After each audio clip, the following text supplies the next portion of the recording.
तो पकड़ कर ले आए हमारा जेसीओ और उनसे बातचीत की। और उनमें से जो था एक लड़के को मैंने देखा, लईम शहीम है, अच्छी हाइट है, सब कुछ कर सकता है। मैंने कहा तुम क्या चाहते हो?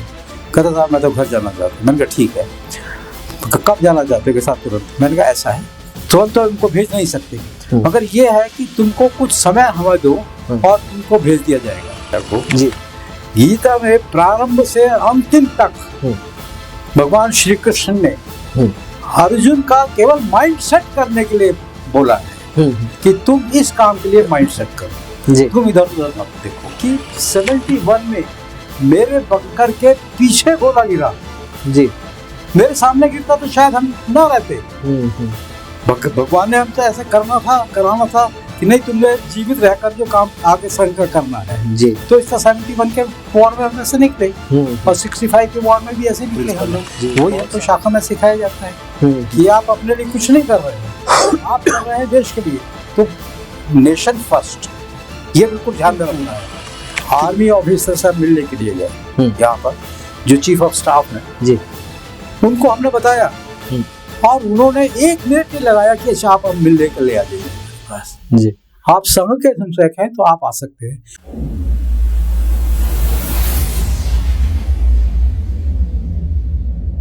नमस्कार, मैं हूं विवेकानंद शर्मा और आप देखना प्रारंभ कर चुके हैं हमारी खास पेशकश 100 बरस संघ के 100 कहानियां संघर्ष की, 100 कहानियां राष्ट्र जागरण की। इस कड़ी में हम बात करते हैं राष्ट्रीय स्वयंसेवक संघ के उन पुराने कार्यकर्ताओं से जिन्होंने देखी है राष्ट्रीय स्वयंसेवक संघ की ये लंबी अनथक अनवरत यात्रा। कितने उतार चढ़ाव आए हैं, कितने संघर्ष रहे हैं, कैसा कंटकाकीर्ण मार्ग रहा है, लेकिन बिना थके बिना रुके लगातार इस राष्ट्र को परम वैभव तक ले जाने के लिए जो कर्मयोगी लगे रहे, वर्षों से जुटे रहे, उन्हीं में से एक आज हमारे साथ में है कर्नल धनेश चंद्र जी गोयल। कर्नल साहब, आपका बहुत बहुत स्वागत है। धन्यवाद। कर्नल साहब लंबे समय से राष्ट्रीय स्वयंसेवक संघ के साथ जुड़े हुए हैं और जानेंगे इन्हीं से कि आखिर क्या दौर था वो, क्या कहानियां थी और किस तरीके से आगे बढ़े। सबसे पहले तो आपने जिस तरीके से सेना में जो आपने काम किया है, मैं चाहूंगा दर्शकों तक पहले एक बार ये जानकारी पहुंचे कि सेना में आप किस किस रैंक पर, कहां कहां किस तरीके से आपने काम किया, फिर आते हैं संघ पर। मैं आरंभ करता हूं वहां से कि मैं सेना में किस कारण से आया जी, और उसके साथ क्या मुझको अनुभव आए। प्रारंभ में मैं बीकानेर में वेटनरी कॉलेज में पढ़ता था और 62 का युद्ध जो चाइना के साथ हुआ है उस समय चल रहा था जी। तो हमारे कॉलेज में आर्मी के कुछ ऑफिसर्स बीकानेर के ही वो आया करते थे और हमको उत्साहित करते थे कि आप भी सेना में जाने का। अब चूंकि मैं राष्ट्रीय स्वयंसेवक संघ का स्वयंसेवक बाल्यकाल से रहा, तो देश के प्रति मेरा क्या कर्तव्य है इसके लिए तो हमेशा तैयार रहा, जिसको हम कहते हैं कि अंग्रेजी में माइंड सेट तो वही रहा कि देश के लिए क्या कर सकते हैं जी। वहां पर से मुझे एक प्रोत्साहन मिला और मैं बीकानेर में ही अपना फाइनल ईयर के एग्जामिनेशन छोड़कर जी आर्मी के सिलेक्शन बोर्ड के सामने चला गया। और समय का शायद फेर था या मेरा सौभाग्य था कि मेरा वहां पर सिलेक्शन हो गया आर्मी में, और मैं सिलेक्शन के लिए वहां से आखिरी जो मेरा कॉलेज का मेरा एग्जामिनेशन था वो भी छोड़ना पड़ा मुझे। किस पोस्ट पर आपका पहला ये रिक्रूटमेंट रहा, एंट्री जो हुई वो किस पोस्ट के आधार पर हुई? मेरी एंट्री उस समय जो था जी, एंट्री 2nd लेफ्टिनेंट के पद पर होती थी और 2nd लेफ्टिनेंट का पद होता है वो सबसे जूनियर ऑफिसर होता है अपनी यूनिट में जी। ये मेरा प्रारंभिक जीवन रहा। और सेवानिवृत्ति जो हुई आपकी, एक तरीके वैसे तो ये कहा जाता है कि सेना के जवान जो फौजी होते हैं वो कभी सेवानिवृत्त नहीं होते, वो तो जीवन के साथ लगातार अनुभव चलते रहते हैं, लेकिन फिर भी प्रशासन शासकीय दृष्टि से जो सेवानिवृत्ति हुई वो किस पद से आपकी रही सेना? मैं 27.5 वर्ष मेरी रही जी सेना में एक्टिव पर, और मैं लेफ्टिनेंट कर्नल के पद से रिटायर हुआ। और वो भी रिटायरमेंट मेरा जयपुर से ही 31 दिसंबर 1989 को हुआ यहाँ से। 1989 में आप सेवानिवृत्त हुए, तो लगभग हम कह सकते हैं कि 35-36 वर्ष हो गए हैं लगभग। आयु आपकी 80 के ऊपर होगी।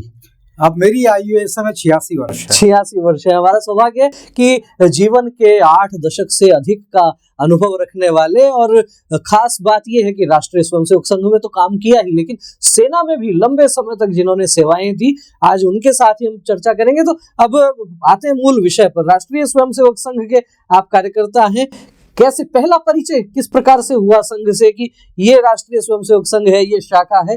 क्या उस समय की घटना है, क्या कहानी है? ये उस समय की बातें हैं जब मैं मेरठ में एक 3rd क्लास या 4th क्लास में पढ़ता था जी। और हमारे जितने भी बालक हमारे मोहल्ले के रहने वाले वो सारे एक इकट्ठा होकर खेला करते थे। खेला करते हुए तो धीरे धीरे हमको एक ग्राउंड में ले जाना शुरू हो गए। ग्राउंड में हमको ये नहीं पता था कि हम संघ के लिए RSS में जा रहे हैं, केवल हमको ये परिचय था कि हम वहाँ पर खेल कूद करेंगे, खेल में कबड्डी करना, खो खो खेलना और जितने भी प्रकार के हम सब मिलकर खेल कर सकते थे वो हम खेलते रहे। कौन से सन की बात रही होगी लगभग? ये लगभग 1948 के आसपास। देश आजाद हुआ ही था, हो गया उस समय जी। और ये इसके और भी बात है कि मेरे सबसे बड़े भाई साहब और मेरी बहन और मेरे जीजा जी तीनों संघ के संसद रहे और 49 में उनको जिस समय कांग्रेस से RSS के ऊपर बैन लगाया तो उस समय वो जेल में चले गए थे। गांधी जी की हत्या के बाद जो बैन लगा था उसमें वो जेल गए। हाँ, और उसमें से मेरा एक भाई और मेरे जीजा जी और बहन वहां पर जेल में रहे, आगरा। तो ये एक प्रोत्साहन था उनके देखा देखी। उसके बाद हम जाते रहे तब हमको ये संघ क्या है परिचय ये तो बहुत बाद में हुआ। उस समय तो केवल एक खेलने का स्थान था हमारे, और उस खेलने के स्थान में हमको जो था प्रेरणा क्या मिलती थी कि जो संगठित रहेगी जो टीम वो जीतेगी। तो उसमें संगठन का हमको संगठित रहने के लिए और अपने अनुशासन में रहने के लिए हमको प्रोत्साहन मिलता था वहाँ पर संघ की शाखा में, उस बाल्यकाल आयु में भी। बचपन आपका मेरठ में बीता मेरा। तो जैसे खेलने के बहाने से आपका धीरे धीरे जाना आना शुरू हुआ। बचपन में 7-8 वर्ष की आयु रही होगी उस समय, तो उस समय विचारधारा की भी कोई विशेष जानकारी होती नहीं है क्या? नहीं जानकारी। बाल मन पर तो केवल खेल का एक प्रभाव रहता है, उसके निमित्त आपका जाना आना जो शुरू हुआ, लेकिन वो कैसी क्या परिस्थितियां बनी कि लगातार खेलते खेलते आप संघ के संपर्क में आए और जब समझने लगे कि हाँ, राष्ट्रीय स्वयंसेवक संघ केवल ये शाखा में शेर बकरी या कबड्डी ये केवल ये खेलना नहीं है, संघ का तो एक बड़ा विचार है और उस विचार के लिए लाखों लोग काम कर रहे हैं। इस प्रकार की समझ किस प्रकार से कब विकसित होने लगी? आपने कहा समझ और विचार जी। ये वहां पर अंत में हमारा एक गीत हुआ करते थे। वो जब हम उसको कहना मैं शुरू कर सकता हूँ कि वो शाखा थी जी, कि शाखा में अंत में गीत हुआ करते थे, और गीत वो केवल राष्ट्र के हित के लिए या प्रोत्साहित करने के लिए कि आप राष्ट्र के लिए क्या कर सकते हैं, और उस प्रकार से हमारा पालन पोषण हुआ। और परिचय उसके बाद धीरे धीरे हमारा परिचय होने लगा कि आगे संघ के कार्यकर्ता कौन होते हैं, किस प्रकार से संघ में कार्य किया जाता है और उनसे ऊपर के अधिकारी कौन कौन है, ये बात की बात है। बचपन की जो आप बात कह रहे हैं कि उस समय गीत हुआ करते थे, ऐसा कहा जाता है कि कुछ चीजें बाल मन पे जो अंकित हो जाती हैं वो पूरे जीवन भर रहती हैं। कोई उस समय के गीत की कुछ 1-2 पंक्तियां कुछ ध्यान में आती हैं जो बचपन में गुनगुनाया करते थे? बस वही नहीं याद रहे जी, क्योंकि अलग अलग ऐसे स्थानों पर ऐसे रहा कि जहाँ पे ब्रेक भी रहा, शाखा में नहीं जा पाए जी। और जैसे संघ के सेना में आने पर लगभग 26 वर्ष तक शाखा में नहीं जाना हुआ जी। तो वो सारी स्मरण जो है समय भी बहुत बीत गया है। लगभग हम कह सकते हैं 75 वर्ष के आसपास हो गए हैं लगभग उन बातों को। तो मेरठ में जिस तरीके से आपका ये प्रारंभिक परिचय हुआ संघ से, उसके बाद में जो हम बात कर रहे हैं युवावस्था में आने की, या हम जो बात कर रहे हैं कि सेना में आप गए, ये जो बीच का कालखंड था, 8 वर्ष के आसपास की आयु रही होगी जब आप खेलने जाते थे शाखा में, और सेना में आप गए जब आपकी कॉलेज की पढ़ाई चल रही थी। ये जो बीच का कालखंड रहा लगभग 10-12 वर्षों का, इस दौरान भी संघ की शाखा में जाना आना रहता था? वही मैं बता रहा। किस जगह पर रहते थे? क्योंकि प्रारंभिक मेरा जीवन हुआ दुर्भाग्य से, चूंकि मेरे पिताजी का स्वर्गवास 1950 में हो गया था, तो हम अपने बड़े भाई साहब के साथ जो उस समय सर्विस में थे, जो वो भी जो है संघ में जाते रहे, तो बरेली में जाकर पूरी तरह से परिचित हुए बरेली संघ क्या हुआ। तो तब तक मैं जो था, जब बरेली में पहुंचा तब मैं 9th क्लास और 10th क्लास में पहुंच चुका था, तब तक जानकारी हुई। और उसी के साथ जब 11th में मैं पढ़ रहा था 1954 में, तब मेरा प्रथम वर्ष हुआ। 1954 में प्रथम वर्ष किया? प्रथम वर्ष किया मैंने जी। उस समय कितने दिन का होता था प्रथम वर्ष? कुछ स्मृतियां हैं? हाँ, लगभग 31 या ऐसे 1 महीने का, लगभग 1 महीने का होता था उस समय। और आने वाले हमारे उस समय मुझे याद है अटल बिहारी वाजपेयी जी आते थे वहां पर, वर्ग में आते थे। अच्छा, शिक्षक के तौर पर, शिक्षक के रूप में आते थे। तो आपको कुछ स्मृतियां हैं अभी कि अटल जी जब शिक्षक आते थे और आप शिक्षार्थी थे, तो उस दौर में क्या सिखाते थे अटल जी उस समय? अटल जी एक तो गीत सिखाते थे। अच्छा। और दूसरा, बाकी वो ऊपर के चूंकि स्तर के थे बौद्धिक लेने के लिए, तो वो बौद्धिक वर्ग। आपको कोई संस्मरण ध्यान में है ऐसा अटल जी से किसी वर्ग के दौरान कभी बातचीत भी हुई आपकी व्यक्तिगत? बातचीत में उनके साथ रहा हूँ। अच्छा। मैं 1957-58 में जी मेडिकल कॉलेज के एंट्रेंस एग्जाम के लिए लखनऊ गया, और वो कार्यालय पर रुकना हुआ मेरा। वहां पर ही, क्योंकि ये 5 जन के उस समय संपादक थे, तो कार्यालय में ही रहते थे, तो हम काम भोजन उनके साथ 2 समय का 3 समय का जितना भी हो सकता था वो रहते थे, और बातचीत होती रहती थी। मगर वो अधिकतर अपने ये पत्रकारिता में ही लगे रहते थे, तो हम लोगों से ज्यादा बात नहीं हो पाती थी। और हम भी ज्यादा इसलिए नहीं कर पाते थे कि हम प्रिपेयर कर रहे हैं मेडिकल कॉलेज की एंट्रेंस के लिए। तो ये इस प्रकार से उनसे वहां पर संपर्क रहा। जब प्रधानमंत्री भी रहे, एक बार उनसे वैसा भी संपर्क आया मेरा, प्रधानमंत्री बनने के बाद में। तो जब प्रधानमंत्री वो बन गए थे, उसके बाद जब आपका मिलना जुलना हुआ, तो क्या वो 1957-58 की कुछ बातें, कुछ पुरानी स्मृतियों के बारे में? राजनीति की बात। अच्छा, वो राजनीति की बातें वो हमारे क्षेत्र से बाहर थी। तो अच्छा, आपने जैसे बताया 57-58 के आसपास आपने प्रथम वर्ष। मैं उसी के बारे में आपको बता देता हूँ जी कि क्या हुआ। शाखा में जाते रहे हम, तो उसी समय जो था, जब मैं 12वीं क्लास पास कर चुका था, BSc में आया जी, तब मुझको जिम्मेवारी दी गई मुख्य शिक्षक की। और जहां पर मैं रहता था, जिस मोहल्ले में, वहां से लगभग 3 किलोमीटर दूर, 4 किलोमीटर होगा, वहां पर शाखा लगती थी। मुझे वहां का मुख्य शिक्षक बना दिया गया। तो वहां पर भी लगभग 2-2.5 साल मैं मुख्य शिक्षक रहा बरेली में। तो इस प्रकार से अब आवश्यकता थी ट्रेनिंग की, तो मैं इसलिए 1954 में जो था, मुझे प्रथम वर्ष करने का मौका मिल गया जी, और वो भी बरेली में ही। तब उसके पश्चात और ज्यादा आगे जिम्मेवारी, तब मैं भी पढ़ने के लिए थोड़ा सा इधर उधर जाने लगा। अब चूंकि घर का माहौल इस प्रकार से कभी कभी हो जाता है कि वहां पर मेरी थोड़ा सा बड़े भाई साहब से कहा कि वो चाहते थे मैं डॉक्टर बनूं, परंतु मैं डॉक्टर ना बनकर मैं शाखा में ज्यादा समय लगाता था। तो उन्होंने एक दिन मुझको कहा कि तुम घर से निकल जाओ। अच्छा, मैं घर से निकल गया। अब चूंकि एक मेरे बड़े भाई दिल्ली रहते थे, वहां पर पहुंच गया मैं। मगर उसके साथ ही बरेली में एक पुराने शिक्षक थे मेरे बड़े भाई साहब के साथ के, वो सोनीपत में एक डिग्री कॉलेज में पढ़ाते थे। उनको मैंने अप्रोच किया, और उन्होंने जो था मुझको कहा कि तुम मेरे पास तुरंत चले आओ। तो उनके पास गया, और वहां पर 2 वर्ष में लगाया सोनीपत में। उसके बाद में वेटनरी कॉलेज में गया। अच्छा। तो वहां से, तो ये इस प्रकार, वो भी संघ के शिक्षक थे, वो ही हमारे मैनेजर थे उसके कॉलेज के भी। अच्छा। तो इस तरह से जीवन काल में मुझे संघ के कार्यकर्ताओं से ही संपर्क रहा जी। और अगली बात उससे ये बनती है, आर्मी में आने का कारण भी मैंने जो 2 बताए हैं आपको प्रारंभ में जी। एक तो ये कि जो हमारे ऑफिसर्स आते थे बीकानेर में, उनसे प्रोत्साहित होते थे हम। और दूसरी बात, क्योंकि हमारा जो मेंटल सेटअप प्रारंभ में शिक्षक होने के नाते था, वो ऐसा बन चुका था कि देश के लिए कुछ करना है, तो इसलिए वहां पर जाना हुआ। अब मूल रूप से जैसे आपने संघ में काम किया प्रारंभ में, तो उसके बाद में जो परिस्थितियां बनी, आर्मी के जो अधिकारी आते थे कॉलेज में, और फिर आपकी एक प्रकार से नया जीवन का एक नया पड़ाव कि सेना में आपका जाना हुआ। संघ की शाखाओं में आपने काम किया, संघ का शिक्षण भी आपका हुआ। उसके बाद आर्मी में गए होंगे तो बहुत ज्यादा परेशानी या असहजता तो नहीं हुई होगी, क्योंकि संघ की शाखाओं में भी हम देखते हैं कि उस दौर में तो बहुत कठोर अनुशासन और इस तरीके की चीजें रहती थी। वही मैं आपको अभी 2 दिन पुरानी बात बता रहा हूँ जी। मुझको व्हाट्सएप पर पढ़ने को मिला एक व्यक्ति जाता है इलाहाबाद सर्विस सिलेक्शन बोर्ड में और वहां पर उसका सिलेक्शन हो जाता है जी। तो सिलेक्शन जब हो जाता है तो आगे प्रिजाइडिंग ऑफिसर ने पूछा कि भाई आपने कौन से कॉलेज में आपका कहाँ इंस्टीट्यूट में आपने ट्रेनिंग ली है? उन्होंने कहा मैंने तो कहीं नहीं ली। कहता कहीं तो ली होगी।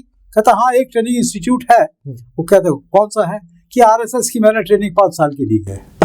संघ की देन जो है वो इस प्रकार से जो संशयक है जी बचपन से ही उसको रहा है कि उसकी वो ट्रेनिंग है हर क्षेत्र में हर कदम पर उसको वो याद दिलाती रहती है कि तुम संशयक हो और तुमने क्या करना है और क्या नहीं करना है जी। ये बिल्कुल है।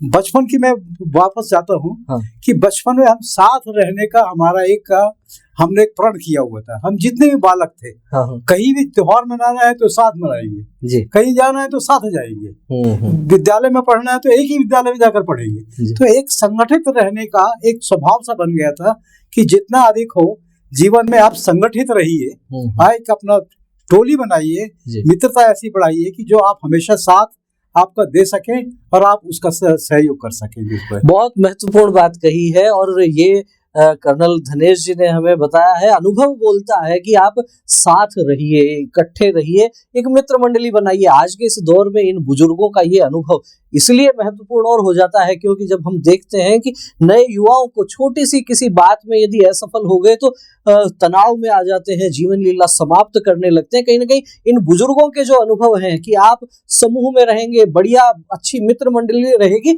न कोई तनाव रहेगा, न कोई स्ट्रेस रहेगा और जीवन में उतार चढ़ाव सबके चलते रहते हैं, झंझावात सबके आते हैं, लेकिन उनके साथ में लड़ना और उन मुसीबतों में डटे रहना यही मनुष्य का काम है। और ये बात यदि बड़े बुजुर्ग अपने अनुभव से बताते हैं तो निश्चित रूप से उस बात का महत्व और बढ़ जाता है। कर्नल साहब, जैसे कि आप बता रहे हैं कि एक कालखंड जो है आपका बचपन से लेके और आर्मी तक जाने का, उस समय तक संघ का आपने काम किया, मुख्य शिक्षक की आपके पास जिम्मेदारी रही, प्रथम वर्ष का आपका शिक्षण भी हुआ, प्रथम वर्ष तक का ही शिक्षण हुआ उस समय। फिर आप सेना में चले गए और वहां अलग प्रकार की चुनौतियां रही। तो मैं ये चाहूंगा थोड़ा संक्षेप में, सेना में रहते हुए भी कोई विशेष ऑपरेशंस में आपकी कोई भूमिका रही हो, कोई विशेष आपको संस्मरण सेना में रहते हुए कोई ध्यान में आते हो कि जिससे लगा होगा कि संघ में मैंने पहले समय दिया है, मैंने काम किया है, उसके कारण ये ऑपरेशन, ये काम सेना में रहते हुए मैं बहुत अच्छे से कर सका? यही बताता हूँ जी। जब सेना में रहा और जिस प्रकार से मैं रैंक से ऊपर चढ़ता गया, जिस यूनिट में मैं जाता था वहां पर ना जाने उन लोगों को कैसे पता चलता था कि भाई ये तो आरएसएस का आदमी है। ये हर एक जगह मुझको यही कहा गया और हालांकि उससे कोई घृणा नहीं पैदा हुई। ये रहा कि भाई ये जो है जो अपनी ड्यूटी परफॉर्म करेगा वो पूरी ऑनेस्टी के साथ करेगा और पूरी तरह से करेगा। और उस समय दूसरे से भी जो अपना सहयोगी है उससे भी वो चाहेगा कि उसी प्रकार से वो काम करे जैसा मैं खुद कर रहा हूँ। मेरा सबॉर्डिनेट, अब चूंकि मैं एक और बात बता देता हूँ, आर्मी में जब जाने के बाद हमको कमीशन मिलता है तो उस कमीशन के टाइम में हमको एक शपथ लेनी पड़ती है और उस शपथ, सबसे पहले ये शपथ है कि आपका जो है अपना स्वयं का इंटरेस्ट या बेनिफिट्स वो सबसे लास्ट है। सबसे पहले आपका इंटरेस्ट है देश, नेशन फर्स्ट। दूसरे आपके साथी जो आपके साथ काम करते हैं और तीसरा आपका जो सिपाही है जो आपके सबसे छोटा सबॉर्डिनेट है, उसका सुख दुख ये आपका प्रिंसिपल है। वही हमको शाखा में सिखाया जाता है कि आप अपने लिए कुछ नहीं कर रहे हैं, आप कर रहे हैं देश के लिए। तो नेशन फर्स्ट ये बिल्कुल ध्यान में रखना है कि मुझे यदि अपने घर में भी कुछ काम करना है, कुछ देखना वाला है, अपने बच्चों को कुछ सिखाना है, अपने साथियों को कुछ सिखाना है, तो नेशन फर्स्ट।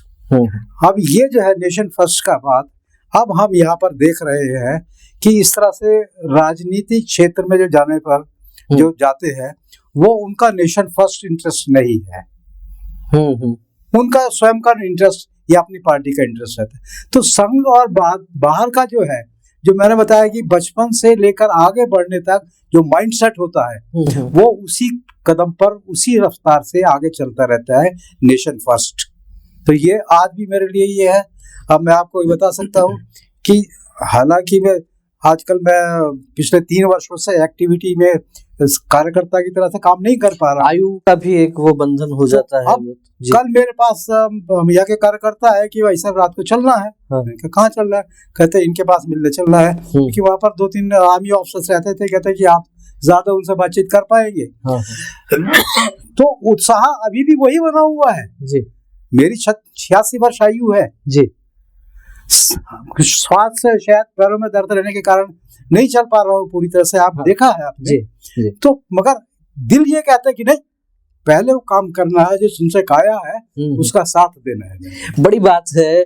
86 वर्ष की आयु में भी जिजीविषा जो है और मन का भाव जो है वो आज भी वैसा ही बना हुआ है कि इस शरीर से जितना राष्ट्र कार्य हो सकता है उतना करना ही है। चरई वेती यही तो मंत्र है अपना, और इसी भाव को लगातार जी रहे हैं। संघ की शाखा में बचपन में जो घुट्टी संस्कारों की मिलती है, जो घुट्टी मिलती है नेशन फर्स्ट, और हम स्वयं आखिर में स्वयं के शरीर को चाहे जितना कष्ट देना हो, लेकिन फिर भी यदि संगठन के कार्यकर्ता कहते हैं कि आपकी यहाँ उपयोगिता महसूस होती है तो वो कष्ट छोटे रह जाते हैं, और कहीं ना कहीं फिर देश के लिए, समाज के लिए, संगठन के लिए जो लोग तैयार रहते हैं उन्हीं से आपको रूबरू करवाने के लिए इस प्रकार का ये कार्यक्रम हम करने का प्रयास कर रहे हैं। तो जिस तरीके से कर्नल साहब आपने बताया, ये एक कालखंड रहा आपका सेना में जाने से पहले का। साथ में एक गीत का आपको पहला है। हाँ। मंदाकिनी यदि गरज गरज कर गिरे कपादे भूमंडल शने शने जात। इसके बाद जो है वो आता है कि कितना भी धरती को कपा दे इसको, परंतु वो अपनी उसी रफ्तार से मंदाकिनी चलती रहेगी, बहती रहेगी जी। तो वही हमारे जीवन का है कि हमारे जीवन की मंदाकिनी जो है उसी रफ्तार से चलती रहेगी जी। तो सेना का जो कालखंड रहा, उसके बाद जब सेवानिवृत्ति के बाद आप वापस आए तो फिर से संघ के कार्यक्रमों में सीधे सक्रियता किस प्रकार से बनी? अभी सेना का ही बता देता हूँ जी। मैं 65 के युद्ध में रहा। हाँ। और 71 युद्ध में भी रहने का मौका मिला मुझको जी। अब सौभाग्य की बात है, ईश्वर ने शायद ऐसे ही बनाया था कि 71 में मेरे बंकर के पीछे गोला गिरा जी। मेरे सामने गिरता तो शायद हम ना रहते। भगवान ने हमसे ऐसे कराना था कि नहीं, तुमने जीवित रहकर जो काम आगे संघ का करना है जी। तो इस 71 के वॉर में हम ऐसे निकले और 65 के वॉर में भी ऐसे निकले हम लोग जी। बहुत सारे अनुभव उस समय के भी रहे होंगे, और जिस तरीके से बताया कि इनके बंकर के ठीक पीछे बम गिरा, तो ईश्वर की कल्पना और उनकी जो योजना होगी कि आपको अभी देश और समाज के लिए बहुत काम करने हैं, और इसीलिए 86 वर्ष की आयु में भी आप सक्रिय भी हैं, लोगों से मिलते भी हैं, और संगठन के कार्यकर्ताओं पर पूरा आशीर्वाद भी आपका रहता है। उसी के साथ मैं लद्दाख में पोस्टेड था एक समय। हम लोग ट्रेनिंग एक्सरसाइज में बाहर जाते हैं तो जा रहे थे, मैं सडनली देखता हूँ कि जहां पर मैं बैठा हुआ था मेरे से लगभग 10 फुट ऊंचे गोलियों से लाइव राउंड फायर हो रहे हैं जी। जो हमारे अपोजिट हमारे काम फोर्स लगी हुई थी ट्रेनिंग के टाइम में, वो उनको जो था ब्लैंक राउंड देने थे। वो पता नहीं किस तरह से आपने लाइव राउंड अपनी राइफल में लोड कर दिए, और भगवान की कृपा की वो 10 फीट ऊपर जो है गोलियां गिरती रही। अब आपके मैं सामने उपस्थित हुई आप। ईश्वर का चमत्कार, ईश्वर की जी। तो सेवानिवृत्ति के बाद जी ईश्वर भी संसेवक होने के नाते ही हमारा जो है पालन पोषण कर रहा है। संघ में ये कहा भी जाता है कि संघ का जो काम है वो देश और समाज का काम तो है ही, साथ में ईश्वरीय कार्य है, और ये प्रत्यक्ष वो प्रमाण आप जिन जो घटनाएं बता रहे हैं उनसे निश्चित रूप से प्रकट भी होता है। सेवानिवृत्ति के बाद में फिर से दोबारा दूसरी पारी जो शुरू हुई संघ में सीधे वो किस प्रकार से प्रारंभ हुई? मैं यहाँ से 89 दिसंबर में रिटायर होने के बाद लगभग 1 वर्ष यहाँ पर रहा मैं जयपुर में रिटायर यहीं से हुआ जी। उसके पश्चात क्योंकि परिवार में ये तय हुआ था, हमारे सबसे बड़े भाई साहब जो संसेवक भी थे कि तुम मेरठ आकर रहेगा, और जो दूसरे ब्रदर है हमारे उनसे छोटे कि उनके साथ रहेगा उनकी देखभाल करने के लिए जी। तो मैं ये था यहाँ से चला गया, और वहां पर जब मेरठ पहुंचा, अब वहां से जिस बस्ती में मैं रहता था वहां पर कोई शाखा नहीं लगती थी। तो मेरे स्वभाव के मैंने कहा भाई तो कहीं जाना है शाखा में, तो मालूम किया कुछ संसेवक मिल गए। एक वहाँ के पुराने प्रचारक मिल गए जो प्रचारक थे वापस अपने पारिवारिक जीवन में आ गए थे, तो उनके साथ रहकर हमने। नाम ध्यान में आ रहा है उनका कुछ? वो हमारी शाखा का शिव शक्ति या कुछ ऐसा नाम अच्छा। था उसका। और आज ये है कि वहाँ के संशयक अभी भी जो है हम लोग आपस में बातचीत करते हैं। संपर्क और बना ये हुआ है। बात कब की है? ये 91 की बात है, जी। शाखा आरंभ करने के बाद। और आज हो गया 25। तो वो संपर्क अभी भी बना हुआ, लगभग 34 वर्ष 34 वर्ष बना। तो वापस जब आप लौट कर आए उसके बाद भी कोई शिक्षण वगैरह संघ के कुछ उसके और बाद, उसके बाद मेरा शिक्षण हुआ द्वितीय वर्ष का। द्वितीय वर्ष का मैंने जो था शायद 93-94 में द्वितीय वर्ष का। आपने प्रथम वर्ष किया बहुत पहले 57 के आसपास, 54 के आसपास प्रथम वर्ष हुआ, और द्वितीय वर्ष हुआ लगभग 30-35 साल बाद में। ये जो इतना लंबा 3-4 दशक का जो अंतर रहा, क्या कुछ अंतर लगा आपको उस समय के संघ शिक्षा वर्ग में और इस बाद वाले में? हाँ, थोड़ा सा अंतर है। उस समय शारीरिक इतना नहीं था, नॉर्मल था जी। अब शारीरिक ज्यादा हो गया था बीच में। और अब इसके बीच में मैं आपको एक चीज बता देता हूँ, जो संपर्क आया। हाँ। सबसे पहला आया जो मेरठ में जब बाल्यकाल में थे, एक आपने भी सुना होगा, कृष्ण चंद्र जी गांधी, जो शिक्षा विभाग, जिनको ये जो आदर्श विद्या मंदिर या सरस्वती शिशु मंदिर का जी, जिन्होंने प्रारंभ किया देश में, हाँ। संघ की ओर से, उनसे संपर्क आया। वो हमारे वहां पर प्रचारक होते थे। अच्छा। कृष्ण चंद्र जी गांधी जी, वो पूरा में चले गए और वहां पर ये उन्होंने गोरखपुर में जो थे आरंभ किया गया। उसके बाद मुझे जो बहुत निकट से संपर्क रहा प्रचारक का हमारे बरेली में, वो थे हमारे राजेंद्र जी शर्मा। वो इसके हिंदू विश्वविद्यालय के इंजीनियरिंग कॉलेज के, वो माइनिंग में उन्होंने इंजीनियरिंग किया। और वो उस समय के थे जिसमें अशोक जी सिंघल जी, अशोक जी सिंघल और ये एक ही साथ थे, और सब एक ही साथ प्रचारक निकले वहां पर। अच्छा। तो इन लोगों के जीवन काल से कुछ प्रेरणा मिली कि किस प्रकार से स्वयंसेवक अपने आप को भूलकर केवल संघ के काम में मस्त रहता है। एक अनुभव और मैं आपको बताता हूँ जी। अपने परम पूज्य सरसंघ चालक जी रजू भैया, नाम सुना है आपने? हाँ, देखा भी होगा। जी, देखा है। एक समय हम बरेली में थे, उनको बरेली से वापस लखनऊ जाना था, और ट्रेन जो थी रात को 1 बजे स्टेशन पर आती थी। तो हम लोग उनको छोड़ने के लिए स्टेशन पर पहुंचे 1 बजे, करीब 12:30, पौने 12, 1 बजे। वो ट्रेन 2 घंटे लेट। अच्छा। उस समय वो हमारे प्रांत प्रचारक हुआ करते उत्तर प्रदेश के, रजू भैया। तो रजू भैया जो था, हमने कहा कि चलिए वापस आप कार्यालय में जाकर लेट जाइए, मगर उन्होंने कहा ना, मैं यहाँ पर बेंच पर लेट जाऊंगा, मैं वेट करूंगा, वापस वहां पर नहीं जाऊंगा। उस समय का रजू भैया को आप जानते होंगे, आप तो पुराने संशयक हैं, professor head of the department थे वहां पर जी। और वो हेड ऑफ द डिपार्टमेंट उस समय का व्यक्ति, यूनिवर्सिटी में हेड ऑफ द डिपार्टमेंट, और जाकर वहां पर एक उस पर लेट गया अपना, कहते मैं यहाँ पर वेट करूंगा। ये सरलता और सहजता थी उनकी जी। तो संघ की शिक्षा जो है केवल संशय कार्य छोटे कार्यकर्ता को नहीं, ऊपर से ऊपर तक जो है उसको भी वही शिक्षा है कि तुम क्या करेगा, और उसी माइंड सेट से वो काम करता है। तो मैं ये इस बात के लिए नहीं, परंतु संघ जो है एक कोई संस्था नहीं है, एक ही जीवन काल है ये। अब ईश्वर हमको अगले जीवन में क्या संशय बना पाएगा या नहीं बना पाएगा, उसके ऊपर निर्भर है जी। परंतु एक जीवन काल है जिससे संघ का, अभी भी आपको कुछ दिन पूर्व आर्मी ऑफिसर से मिलने के लिए गए यहाँ पर, जो चीफ ऑफ स्टाफ है जी, उनको हमने बताया, और उन्होंने 1 मिनट नहीं लगाया कि अच्छा आप मिलने के लिए आ जाइए हमारे पास जी, आप संघ के संशयक हैं तो आप आ सकते हैं। और अपने अखिल भारतीय प्रचार प्रमुख जो थे जी, वो उनके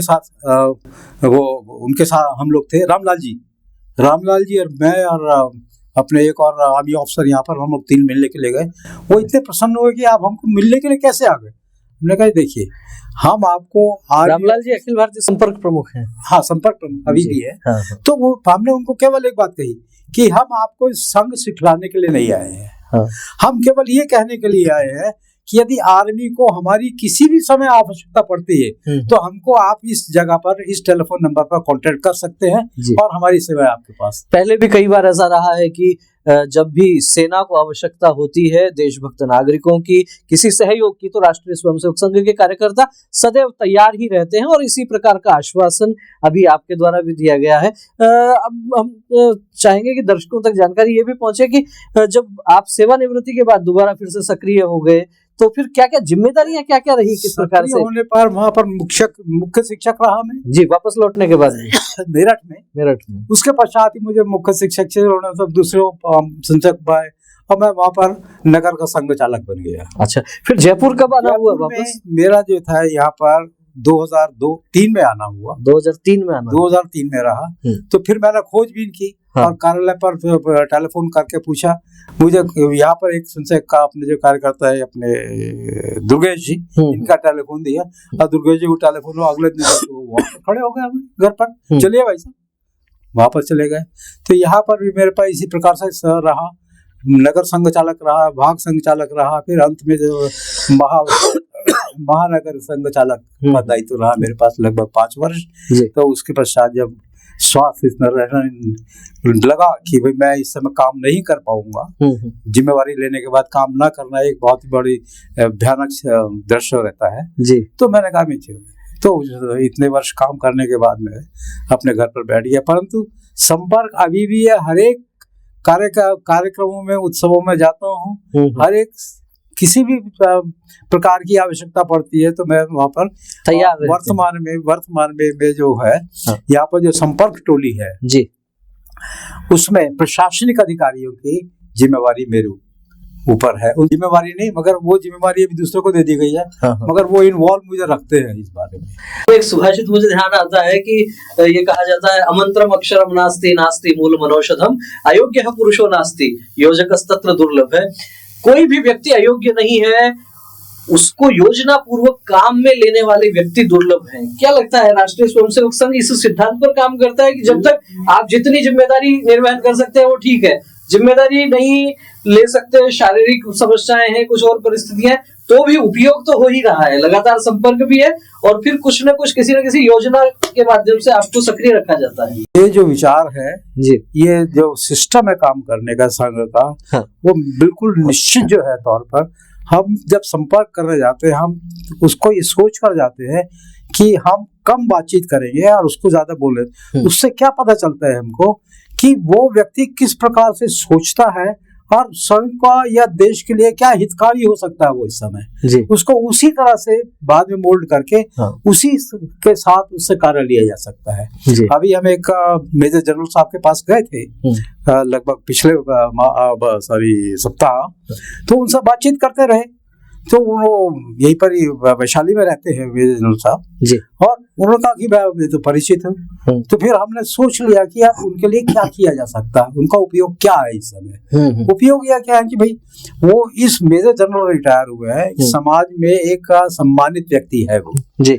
तो उनको किसी ऐसे आवश्यकता के अनुसार उनको ऐसे स्थान पर रखा जाएगा जिससे कि उनको देखकर, उनको सुनकर, उनसे बातचीत करके लोग प्रभावित होकर वैसा विचार अपना माइंडसेट करने लगे। ये नहीं है कि उनको हमने निकर बनाकर किसी तरह से ले जाना है, नहीं, वो कोई आवश्यकता नहीं है, वो तो उनके उस क्षेत्र में आवश्यकता है जी। इसी तरह से एक और लेफ्टिनेंट जनरल साहब यहीं पर ही रहते हैं, विशंबर सिंह जी लेफ्टिनेंट जनरल। अब उनको क्या उपयोग किया हमने, वो केशव विद्यापीठ में जुड़ गए हमारे। हम इस प्रकार के आर्मी ऑफिसर्स के बीच में हम लोग रहते हैं, आर्मी से हमारा ट्रेनिंग हुआ है, तो हमको ये एसेस करना पड़ता है। इसी तरह से वहां पर भी एक जवान को ये एसेस करना पड़ता है हमको कि वो क्या कर सकता है। इसका एक बहुत बड़ा उदाहरण देता हूँ मैं जी। मैं झांसी में था, सिख पलटन में मैं 6 साल रहा हूँ। वहां पर एक जवान भाग जाता है और वो 74 की बात है, आप लोगों को शायद ध्यान में होगा नहीं, एक बहुत बड़ा रेलवे स्ट्राइक हुआ था, फर्नांडिस, हमारा तो जन्म नहीं हुआ था उस समय तक। तो वो भाग जाते हैं। तो उसमें से हमने 3 लड़के जो भागे थे काल से, तो वो पकड़ कर ले आए हमारा जेसीओ और उनसे बातचीत की। और उनमें से जो था एक लड़के को मैंने देखा, लईम शईम है, अच्छी हाइट है, सब कुछ कर सकता है। मैंने कहा तुम क्या चाहते हो? कहता था मैं तो घर जाना चाहते। मैंने कहा ठीक है, कब जाना चाहते हो? के साथ तुरंत। मैंने कहा ऐसा है, तुरंत तो उनको भेज नहीं सकते, मगर ये है कि तुमको कुछ समय हमें दो और तुमको भेज दिया जाएगा। अब उसको मैंने कहा कि सुबह परेड पर नहीं आएगा वो, सिर्फ तुम गोला लो और गोलों को फेंको, तुम्हें कोई ट्रेनिंग नहीं देगा। तुम अपने आप देखो, उसका स्वास्थ्य ऐसा था, इतनी 6 फुट हाइट, अच्छा तकड़ा।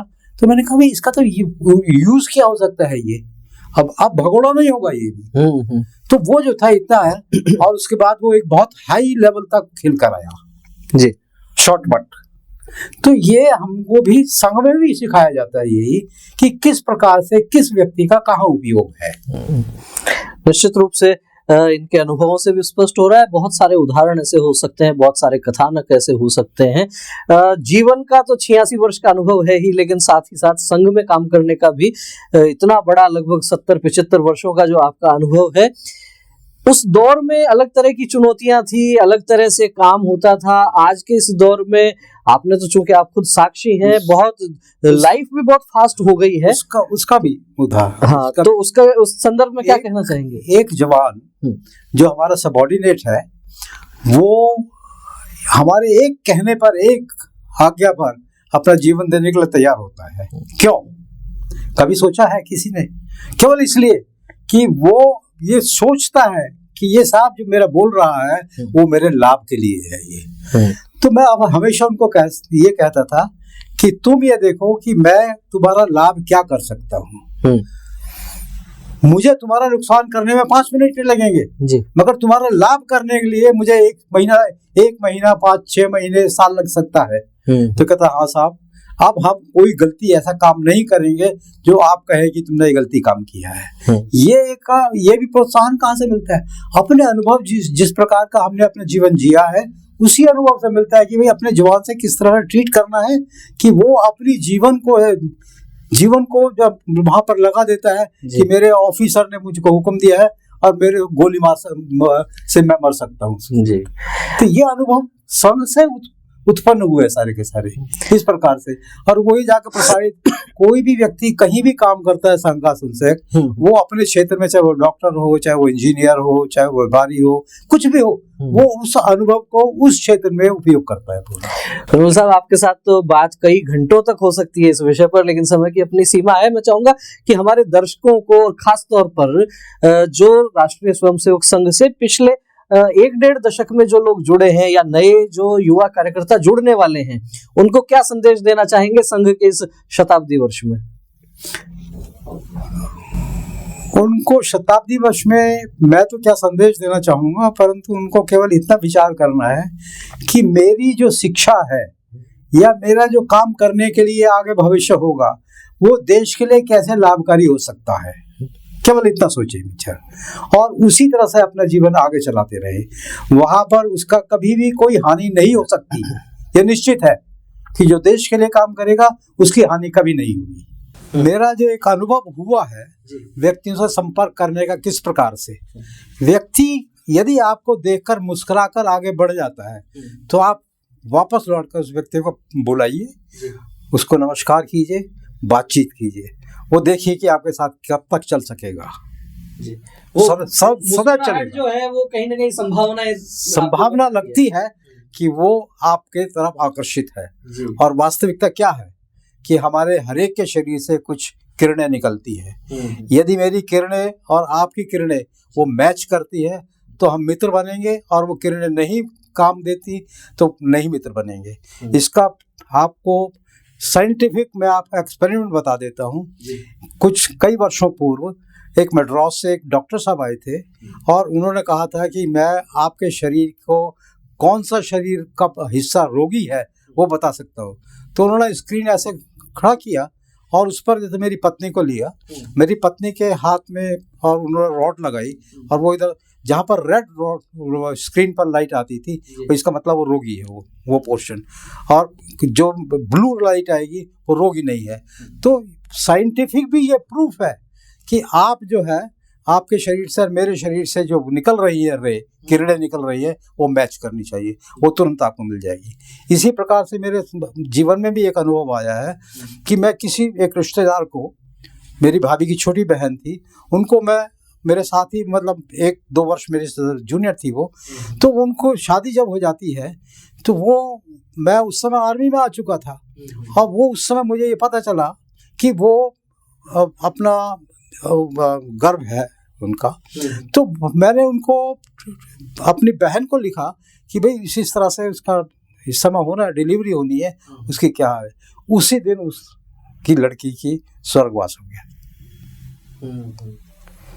मतलब मेरे तरंगे उसकी वहां से मेरे स्ट्राइक की कि भाई उसका हाल मैं पूछूं। टेलीपैथी जो है एक शब्द चलता है, ये भी साइंटिफिक चीज है ये। बिल्कुल। एक मैंने पुस्तक पढ़ी है इसके विषय में भी, एक डॉक्टर लॉब संगरापा हुए हैं चाइना के, नहीं तिब्बत के, उन्होंने लिखा है ये टेलीपैथी के बारे में। और उन्होंने ये भी लिखा है कि मैं अपने जन्म में कहाँ अगले जन्म कहाँ लूंगा ये भी मुझे पता चल सकता है। और वो उस पुस्तक में सारा उन्होंने उदाहरण दिया है। सो ये सारी की सारी जो हम शरीर से बोल रहा हूँ, किस उत्साह से बोल रहा हूँ, क्यों बोल रहा हूँ, ये बहुत साइंटिफिक बात है। ये कोई ऐसे छोटी बात नहीं है। हर एक व्यक्ति इस प्रकार से अपने आप को एक्सप्रेस नहीं कर सकता। ठीक है। जो अपने ये मस्तिष्क का उसका सेट है और जो उसका हृदय में तरंगे उठ रही है वो इस प्रकार पॉजिटिव रहेंगी तो वो बोल सकेगा। बहुत ही सार्थक संदेश कर्नल साहब ने दिया है कि देश के लिए हम क्या कर सकते हैं, ये विचार युवा हमेशा अपने मन में धारण करके रखें। और कहा जाता है कि देश हमें देता है सब कुछ, हम भी तो कुछ देना सीखें। यही भाव यदि हर एक व्यक्ति के, हर एक नागरिक के मन में रहेगा, लोक हितम मम करणीयम, समाज सेवा के लिए काम करेंगे, देश के लिए काम करेंगे, समाज सेवा के लिए काम करेंगे, तो निश्चित रूप से देश आगे बढ़ेगा। और देश आगे बढ़ेगा तभी जबकि उसमें सब अपनी अपनी जिम्मेदारियों का निर्वहन करेंगे। हमारे यहाँ तो पर्यावरण प्रकृति हमें सब कुछ सिखाता है। और एक सुभाषित बोला जाता है कि परोपकाराय फलंति वृक्ष, परोपकाराय वहन्ति नद्य, परोपकाराय दुहन्ति गावः, परोपकारार्थ इदम शरीरम। ये शरीर परोपकार के लिए है, ये शरीर केवल स्वयं के लिए नहीं है। देश और समाज के लिए हम जो कुछ कर सकते हैं वो हमें अवश्य करना चाहिए। और ये ही विचार, इसी प्रकार का संदेश कर्नल धनेश जी ने भी हमारे दर्शकों के समक्ष रखा है। हमारा सौभाग्य है कि इतने अनुभवी लोगों का सानिध्य और आशीर्वाद हम सबको मिल रहा है। जीवन में 86 वर्ष का अनुभव और सीधे सीधे सामाजिक क्षेत्र का, संघ का लगभग 75 वर्ष का अनुभव। बहुत विरले लोग हैं और बहुत कम लोग होंगे देश में इस प्रकार के इतने अनुभव समृद्ध लोग। हम कर्नल साहब आपको बहुत बहुत धन्यवाद देंगे। और कुछ बात यदि आपको ध्यान में आती हो, कुछ और बात अभी ध्यान देंगे जी। मैं पिछले कुछ समय से जी गीता पढ़ी है, आप दूसरी बार पढ़ रहा हूँ गीता को जी। गीता में प्रारंभ से अंतिम तक भगवान श्री कृष्ण ने अर्जुन का केवल माइंड सेट करने के लिए बोला है कि तुम इस काम के लिए माइंड सेट करो, तुम इधर उधर मत देखो। और वही अंत में जो था, यहाँ तक अब इस 17वें अध्याय में यहाँ तक भी बता दिया है कि आप भोजन भी जो करते हो वो आपको ऐसा करो कि जिससे वो आपका माइंड सेट ये रहे कि मैं त्याग कर सकूं। बहुत बड़ी बात है, जैसा खाएंगे अन्न वैसा रहेगा मन, इस प्रकार की बातें भी आती है। क्या कहना है आपका इस एपिसोड पर? जिस तरीके के अनुभव कर्नल साहब ने हम सबके साथ में साझा किए, उन पर आपकी प्रतिक्रिया क्या है? और क्या कहना है संघ की 100 वर्ष की इस अनथक यात्रा को लेकर? क्या कहना है संघ में जिस तरीके से काम होता है, अलग अलग महानुभाव, अलग अलग संघ के कार्यकर्ता अपने विचार आपके समक्ष रख रहे हैं। आपका क्या कहना है? आप भी कमेंट करके हमें अपनी प्रतिक्रियाओं से अवश्य अवगत करवाएं। वीडियो अच्छा लगा हो तो इसे लाइक करें, अधिक से अधिक लोगों तक शेयर करें। फिर मिलेंगे एक नए एपिसोड में किसी एक और ऐसे व्यक्तित्व के साथ जो और अपने अनुभवों को हमारे साथ करेंगे साझा। तो इस प्रकार की संघ की अनसुनी कहानियां सुनने के लिए बने रहिए हमारे साथ। बहुत बहुत धन्यवाद। नमस्कार।